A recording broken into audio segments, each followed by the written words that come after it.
दोस्तों नमस्कार, ये है मार्गदर्शन फॉर सिविल सर्विसेज। मैं अनुराग चौधरी। दोस्तों घटना चक्र सामान्य अध्ययन पूर्वावलोकन श्रृंखला के अंतर्गत इस वीडियो में प्रस्तुत है पर्यावरण एवं पारिस्थितिकी से संबंधित महत्वपूर्ण प्रश्न जो आपके आगामी परीक्षाओं के लिए बहुत ही उपयोगी हैं। इस वीडियो में हम पर्यावरण एवं सतत विकास खंड के अंतर्गत विभिन्न संगठन एवं संस्थान, पर्यावरण संरक्षण से संबंधित अधिनियम तथा पर्यावरण आधारित कुछ अन्य महत्वपूर्ण प्रश्नों को कवर करेंगे। तो आइए शुरू करते हैं आज का वीडियो पर्यावरण एवं पारिस्थितिकी से संबंधित महत्वपूर्ण प्रश्नों का रिवीजन। पहला प्रश्न है दोस्तों, राष्ट्रीय पर्यावरण अभियांत्रिकी शोध संस्थान यानी नीरी कहाँ पर स्थित है? ऑप्शन है आपके बंगलौर, हैदराबाद, नागपुर या नई दिल्ली। तो सही उत्तर है नागपुर। दोस्तों ये प्रश्न कई बार विभिन्न परीक्षाओं में पूछा जा चुका है, तो याद रखिएगा नीरी यानी राष्ट्रीय पर्यावरण अभियांत्रिकी शोध संस्थान नागपुर में स्थित है।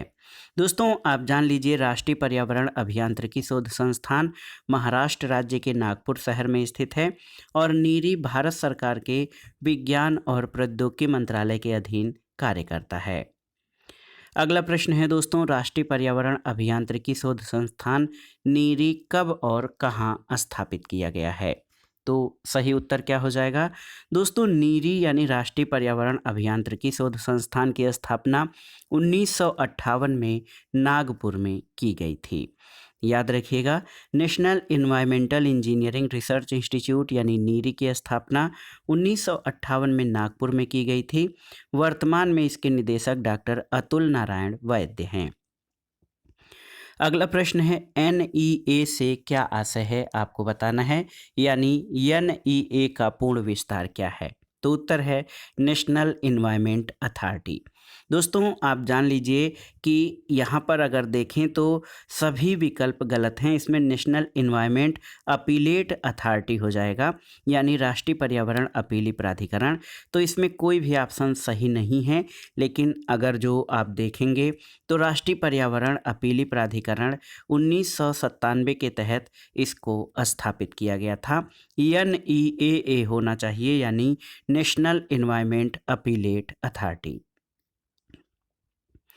अगला प्रश्न है दोस्तों, विश्व मौसम विज्ञान संगठन का मुख्यालय कहाँ पर स्थित है? तो उत्तर है जेनेवा में। दोस्तों WMO यानी विश्व मौसम विज्ञान संगठन संयुक्त राष्ट्र की एक विशेषज्ञ इस एजेंसी है जो पृथ्वी के मुख्यतः वातावरण की दशा और व्यवहार का अध्ययन करती है। इसका मुख्यालय जेनेवा स्विट्जरलैंड में है। अगला प्रश्न है दोस्तों, UNEP का मुख्यालय कहाँ पर स्थित है? UNEP इसका पूर्ण विस्तार पहले जान लीजिए, यूनाइटेड नेशंस इन्वायरमेंटल प्रोग्राम। तो 1972 में स्थापित इस संस्था का मुख्यालय जो है नैरोबी केन्या में स्थित है। ऑप्शन सी आपका सही उत्तर है। अगला प्रश्न है दोस्तों, संयुक्त राष्ट्र पर्यावरण कार्यक्रम का मुख्यालय कहाँ पर है? तो ऑप्शन बी नैरोबी में। अगला प्रश्न है दोस्तों, EPA का पूर्ण रूप क्या है? तो आप जान लीजिए इन्वायरमेंटल प्रोटेक्शन एजेंसी, यानी देखिए ऑप्शन सी सही उत्तर हो जाएगा। EPA का पूर्ण रूप इन्वायरमेंटल प्रोटेक्शन एजेंसी है और ये संयुक्त राज्य अमेरिका की संघीय एजेंसी है। अगला प्रश्न है दोस्तों, ग्रीन पीस इंटरनेशनल का मुख्यालय कहाँ पर स्थित है आपको बताना है। तो उत्तर है एम्स्टर्डम नीदरलैंड में।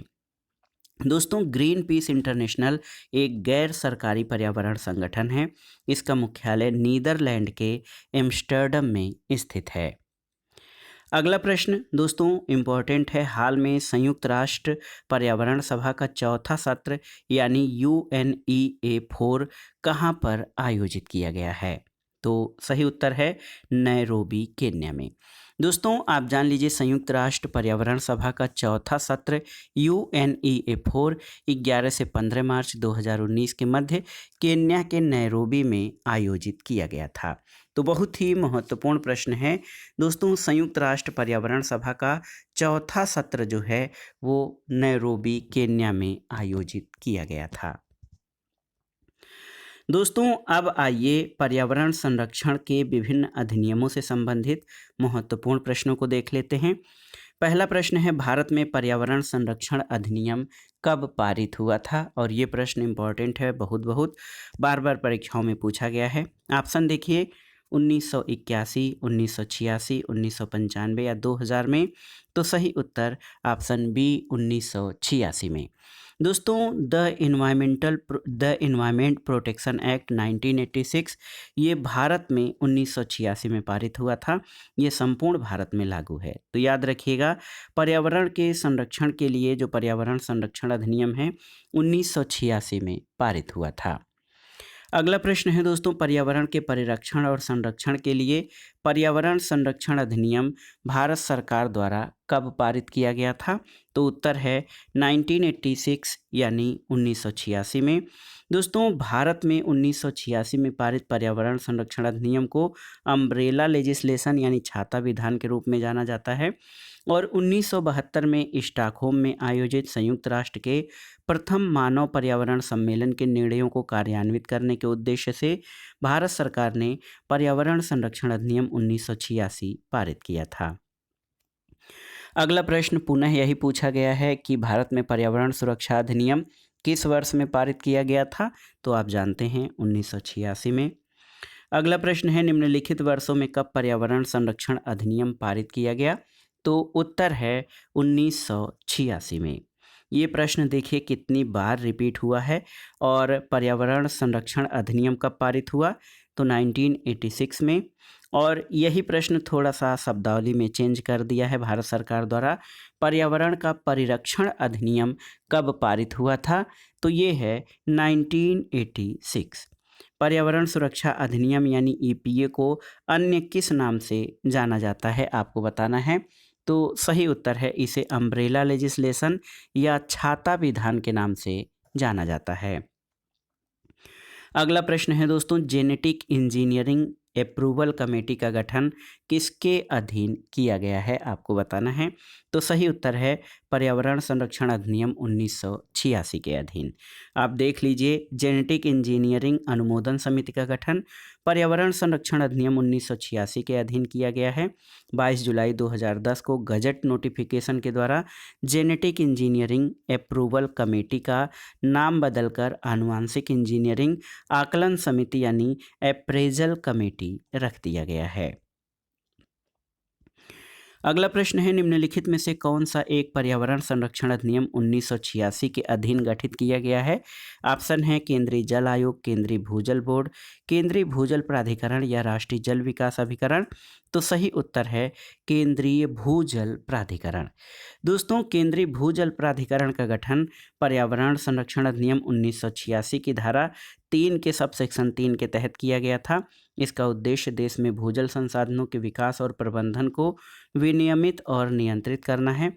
और इसके अंतर्गत इस संगठन का दायित्व आर्थिक और पारिस्थितिक दक्षता के सिद्धांतों के आधार पर भारत के भूजल संसाधनों की खोज, मूल्यांकन, संरक्षण, वृद्धि, प्रदूषण से सुरक्षा और वितरण सहित वैज्ञानिक और सतत विकास तथा प्रबंधन के लिए प्रौद्योगिकियों के विकास और प्रसार, निगरानी लागू करने के लिए इक्विटी इकट्ठा करना है। अगला प्रश्न है, निम्नलिखित में से कौन पर्यावरण संतुलन के संरक्षण से संबंधित है? आप देख लीजिए, इम्पोर्टेंट प्रश्न है।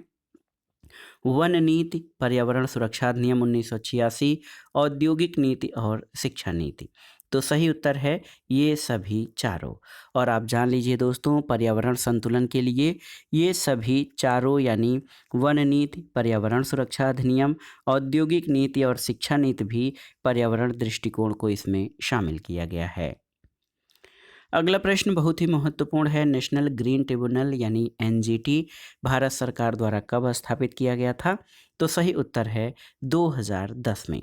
एनजीटी यानी नेशनल ग्रीन ट्रिब्यूनल, जिसको राष्ट्रीय हरित अधिकरण कहा जाता है, इसकी स्थापना भारत सरकार द्वारा 18 अक्टूबर 2010 को नेशनल ग्रीन ट्रिब्यूनल एक्ट 2010 के अधीन की गई थी। और इसके द्वारा पर्यावरण संरक्षण, वन और अन्य प्राकृतिक संसाधनों से संबंधित मामलों का निपटारा किया जाता है। अगला प्रश्न है दोस्तों, एनजीटी का पूर्ण रूप क्या है? तो इसका पूर्ण रूप है नेशनल ग्रीन ट्रिब्यूनल और हिंदी में इसे राष्ट्रीय हरित न्यायाधिकरण कहा जाता है। अगला प्रश्न है, भारत के परिप्रेक्ष्य में निम्नलिखित में से कौन सा कथन जलवायु परिवर्तन के दुष्प्रभाव के संबंध में सत्य नहीं है। देखिए, पहला है clean development mechanism. National adaptation fund के अंतर्गत 100 करोड़ रुपए का प्रारंभिक कोष के रूप में निवेश। और हाल में दक्षिण अफ्रीका के सन सिटी में आयोजित बेसिक की 19वीं बैठक में शामिल न होना। तो आप जान लीजिए ऑप्शन सी आपका सही नहीं है, क्योंकि सीडीएम यानी स्वच्छ विकास युक्त यूएनएफसीसी के क्योटो प्रोटोकॉल की धारा 12 के अंतर्गत वर्णित है। इसके तहत एनेक्जर 1 में विकसित देश गैर एनेक्जर 1 देशों में स्वच्छ विकास परियोजनाओं कार्यान्वित करके कार्बन क्रेडिट प्राप्त कर सकते हैं। कार्बन क्रेडिट का उपयोग विकसित देश अपनी राष्ट्रीय उत्सर्जन प्रतिबद्धताओं में हुई कमी को पूरा करने में कर सकते हैं। और भारत सरकार द्वारा जलवायु परिवर्तन के दुष्प्रभाव को कम करने के लिए नेशनल एडाप्टेशन फंड की स्थापना की गई है। बेसिक के 19वीं बैठक में शामिल न होने का जलवायु परिवर्तन के दुष्प्रभाव का सामना करने से कोई संबंध नहीं है। अगला प्रश्न है दोस्तों, राष्ट्रीय हरित न्यायाधिकरण अधिनियम 2010 भारतीय संविधान में निम्नलिखित में से कौन से प्रावधान के अनुरूप अधिनियमित हुआ था। यहाँ पर आप देख लीजिए 3 जो है कथन दिए गए हैं। स्वस्थ पर्यावरण के अधिकार के अनुरूप जो अनुच्छेद 21 के अंतर्गत जीवन के अधिकार का अंग माना जाता है, बिल्कुल सही है। अनुच्छेद 275 एक के अंतर्गत अनुसूचित जनजातियों के कल्याण के लिए अनुसूचित क्षेत्रों में प्रशासन का स्तर बढ़ाने के लिए, तो ये सही नहीं है। और 243 ए के अंतर्गत ग्राम सभा की शक्तियों और कार्यों के अनुरूप, तो ये भी सही नहीं है। दोस्तों, राष्ट्रीय हरित न्यायाधिकरण अधिनियम स्वस्थ पर्यावरण के अधिकार के अनुरूप जो अनुच्छेद 21 के अंतर्गत जीवन के अधिकार का अंग माना जाता है, उसके अंतर्गत जो है अधिनियमित हुआ था। केवल एक, ऑप्शन ए आपका सही उत्तर है। अगला प्रश्न है दोस्तों, राष्ट्रीय हरित न्यायाधिकरण यानी एनजीटी किस प्रकार केंद्रीय प्रदूषण नियंत्रण बोर्ड यानी सीपीसीबी से भिन्न है। तो सही उत्तर क्या हो जाएगा दोस्तों, एनजीटी पर्यावरणीय न्याय उपलब्ध कराता है और उच्चतर न्यायालयों में मुकदमों के भार को कम करने में सहायता करता है, जबकि सीपीसीबी झरनों और कुओं की सफाई को प्रोत्साहित करता है और देश में वायु की गुणवत्ता में सुधार लाने का लक्ष्य रखता है। केवल और केवल 2 आपका सही है। दोस्तों, इस प्रश्न की व्याख्या देख लीजिए कि राष्ट्रीय हरित अधिकरण की स्थापना अक्टूबर 2010 में राष्ट्रीय हरित अधिकरण अधिनियम 2010 के तहत वनों और अन्य प्राकृतिक संसाधनों के पर्यावरण संरक्षण से संबंधित मामलों के प्रभावी और तीव्र निपटान के लिए की गई थी। इसके अलावा केंद्रीय प्रदूषण नियंत्रण बोर्ड एक सांविधिक संगठन है जिसका गठन सितंबर 1974 में जल प्रदूषण निवारण और नियंत्रण अधिनियम 1974 के तहत किया गया था, जबकि पर्यावरणीय मुद्दों पर राष्ट्रीय हरित न्यायाधिकरण का समर्पित क्षेत्राधिकार तेजी से पर्यावरण न्याय उपलब्ध कराना है और उच्चतर न्यायालयों में मुकदमों का भार कम करना है। अगला प्रश्न है दोस्तों, राष्ट्रीय हरित ट्रिब्यूनल यानी एनजीटी कब से प्रभावी हुआ था। तो सही उत्तर क्या हो जाएगा, अक्टूबर 2010 से राष्ट्रीय हरित न्यायाधिकरण प्रभावी हुआ था और इसकी स्थापना 18 अक्टूबर 2010 को राष्ट्रीय हरित अधिकरण अधिनियम 2010 के तहत हुआ और ये इसी तारीख से प्रभावी हो गया। इस अधिकरण का गठन पर्यावरण बचाव और वन संरक्षण तथा अन्य प्राकृतिक संसाधनों सहित पर्यावरण से संबंधित किसी भी कानूनी अधिकार के प्रवर्तन और क्षतिग्रस्त व्यक्ति अथवा संपत्ति के लिए अनुतोष और क्षतिपूर्ण या क्षति का हर्जाना प्रदान करना और इससे जुड़े मामले का प्रभावी और तीव्र गति से निपटार करना है। अब आइए देखते हैं दोस्तों पर्यावरण से संबंधित कुछ अन्य महत्वपूर्ण तथ्यों और उनसे संबंधित प्रश्नों को। पहला प्रश्न है दोस्तों, देखिए वनस्पति कथन और कारण से संबंधित है। कथन है कि प्राकृतिक वनस्पति जलवायु का सही सूचक है, बिल्कुल सही है। कारण है कि जल प्रिय पौधे आर्द्र जलवायु में पाए जाते हैं। तो दोस्तों ए और आर दोनों सही हैं और आर ए की सही व्याख्या करता है। अगला प्रश्न बहुत ही महत्वपूर्ण है। आप देख लीजिए कि इको मार्क किन भारतीय उत्पादों को दिया जाता है। तो इको मार्क ऐसे भारतीय उत्पादों को दिया जाता है जो पर्यावरण के प्रति मैत्रीपूर्ण और हितैषी हों। अगला प्रश्न है इको मार्क प्रतीक निम्नलिखित में से किससे संबंधित है? तो सही उत्तर है इको मार्क प्रतीक जो है दोस्तों ये पर्यावरण के लिए सुरक्षित सामग्री या उत्पाद से संबंधित है। अगला प्रश्न है पर्यावरण अनुकूल उपभोक्ता उत्पादों को चिन्हित करने के लिए सरकार ने क्या आरंभ किया है? तो उत्तर है इको मार्क। इको मार्क दोस्तों पर्यावरण अनुकूल उपभोक्ता उत्पादों को चिन्हित करने के लिए सरकार द्वारा प्रारंभ किया गया है। अगला प्रश्न है वर्ष 1962 में प्रकाशित पुस्तक साइलेंट स्प्रिंग जिससे विश्व के पर्यावरणीय आंदोलन को गति मिली उसके राइटर कौन हैं? तो उत्तर है रेचल कार्सन, ऑप्शन सी। दोस्तों साइलेंट स्प्रिंग जो है पर्यावरण विज्ञान से संबंधित एक पुस्तक है जिसकी लेखिका अमेरिकी जीव वैज्ञानिक और संरक्षणविद रेचल कार्सन हैं। ये पुस्तक सितंबर 1962 में प्रकाशित हुई थी। अगला प्रश्न है नगरीकरण और औद्योगिकरण हानिकारक है किसके लिए? संतुलित विकास के लिए, पर्यावरण पारिस्थितिकी के लिए, जैव विविधता के संरक्षण के लिए या उपर्युक्त सभी के लिए? तो सही उत्तर है अर्बनाइजेशन और इंडस्ट्रियलाइजेशन दोस्तों इन सभी के लिए हानिकारक है। ऑप्शन डी आपका सही उत्तर है।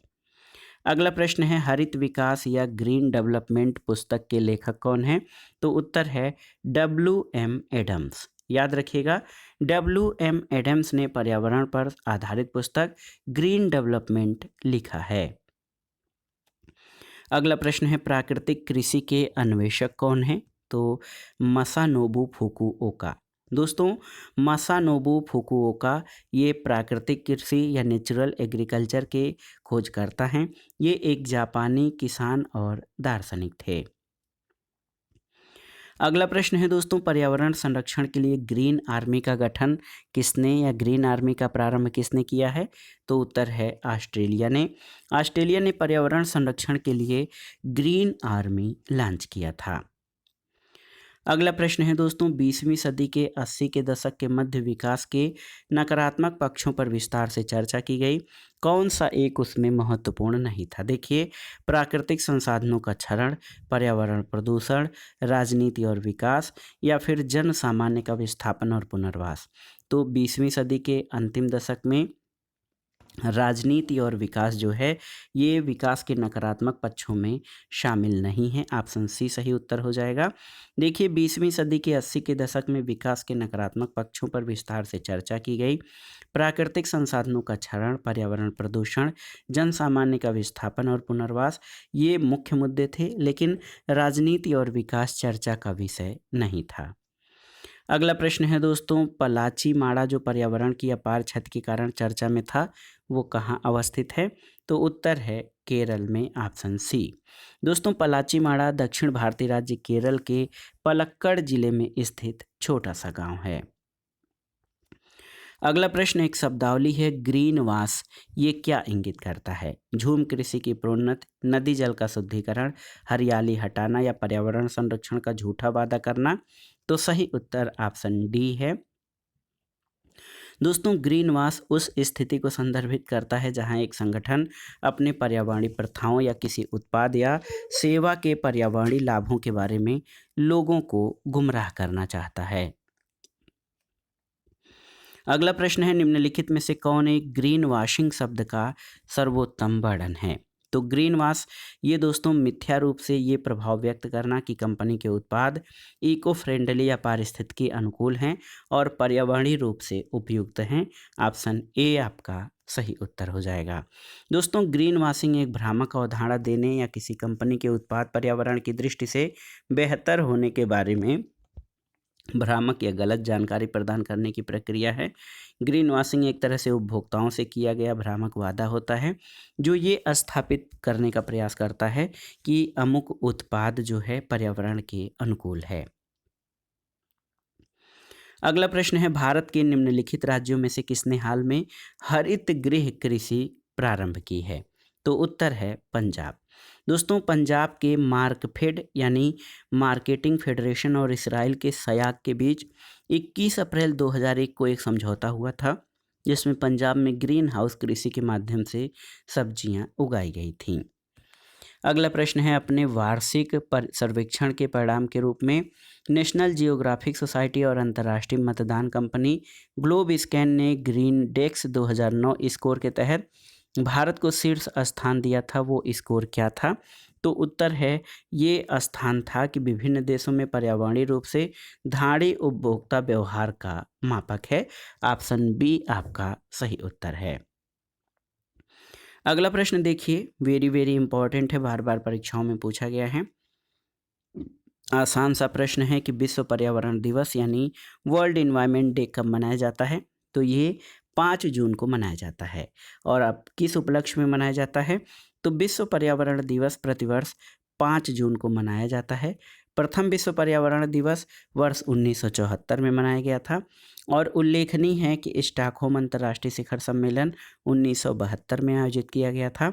पर्यावरण पर यह पहला वैश्विक शिखर सम्मेलन था और इसी सम्मेलन में 5 जून को पर्यावरण दिवस मनाए जाने का निर्णय लिया गया था। अगला प्रश्न है, विश्व पर्यावरण दिवस कब मनाया जाता है?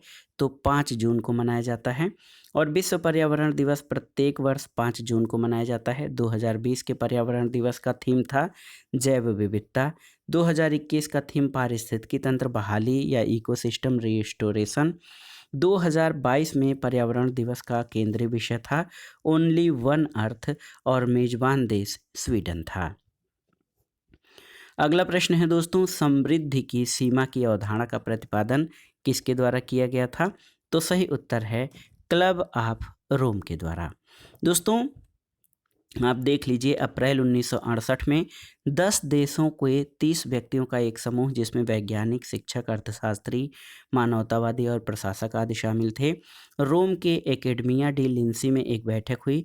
इस बैठक में ही क्लब ऑफ रोम का विकास हुआ और इसी क्लब ऑफ रोम के द्वारा ही द लिमिट्स टू ग्रोथ का प्रतिपादन किया गया था। अगला प्रश्न है, जलवायु अनुकूल कृषि के लिए वैश्विक सहबंध global alliance for climate smart agriculture के संदर्भ में कौन से कथन सही हैं? पहला है कि GACSA 2015 में पेरिस में हुए जलवायु शिखर सम्मेलन का परिणाम है, तो ये आपका सही नहीं है। दूसरा है कि GACSA के सदस्यता से कोई बंधनकारी दायित्व उत्पन्न नहीं होता, बिल्कुल सही है। GACSA के निर्माण में भारत की साधक भूमिका थी, सही नहीं है। तो केवल ऑप्शन 2 यानी बी आपका सही उत्तर हो जाएगा।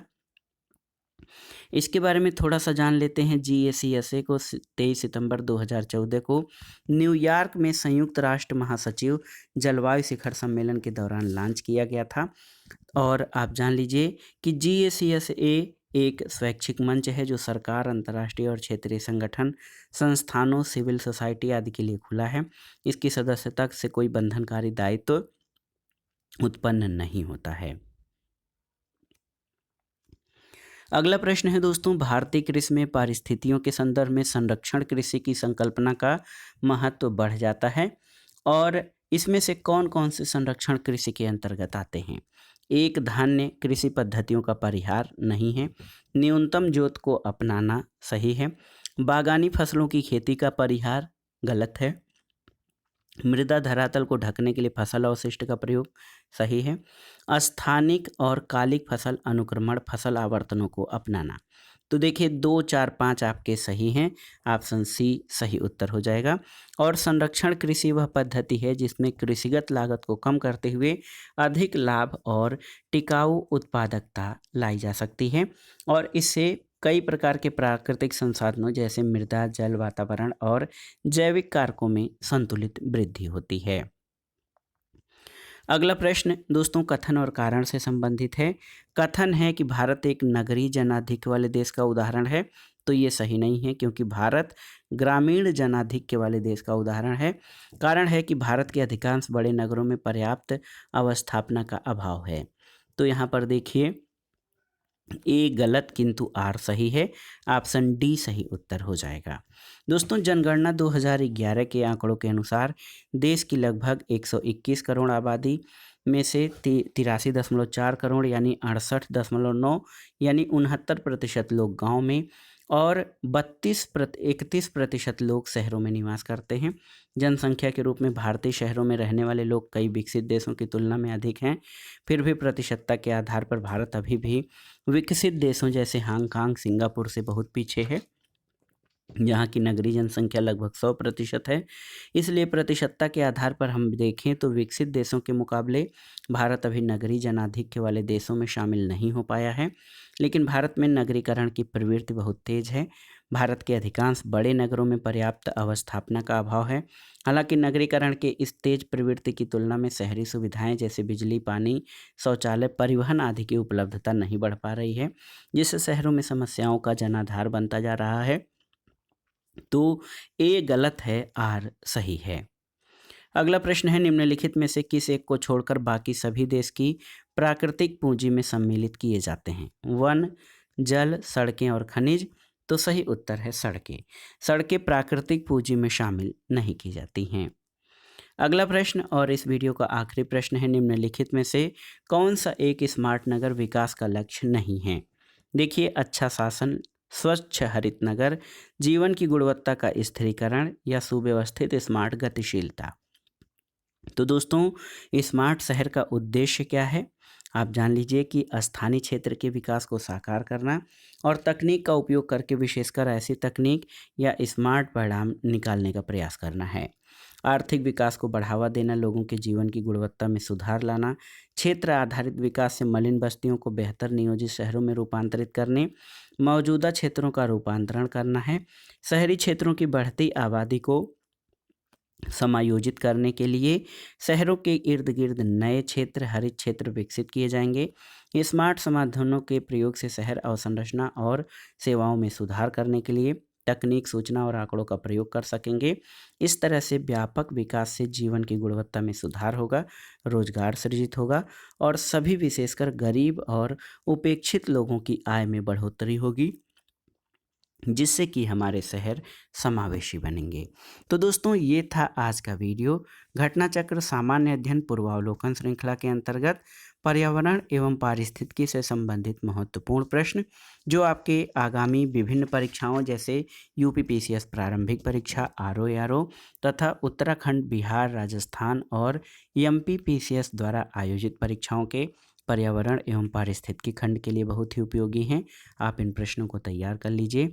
दोस्तों, वीडियो आपको कैसा लगा हमें कमेंट बॉक्स में ज़रूर बताइएगा। वीडियो को लाइक करें, शेयर करें और इस चैनल मार्गदर्शन फॉर सिविल सर्विसेज को सब्सक्राइब करें। वीडियो देखने के लिए धन्यवाद दोस्तों। नमस्कार।